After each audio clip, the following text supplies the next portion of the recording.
তুই কার লোক? তোর নাম কি বল? আমি জোসেফ, আমি ব্যবসা করি। সকালে তুই কোথায় গেছিলি? তাই সত্যি কথা বল। তোর হাতে একটা নীল রঙের ব্যাগ ছিল, কি ছিল ওটার মধ্যে? আমি জানি না।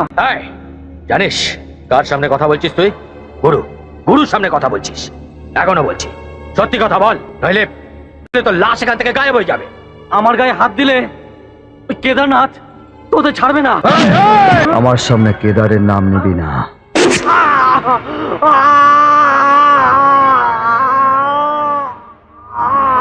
এখন বল ওই নীল ব্যাগে কি আছে আর ওটা কোথায় রেখেছে? আমাকে মারবেন না। ওই নীল ব্যাগে একটা টাইম বোম রাখা আছে। গণেশ মন্দিরের পেছনে ঠিক 10টায় ওটা ফাটবে। গুরু, আর মাত্র 10 মিনিট সময় আছে।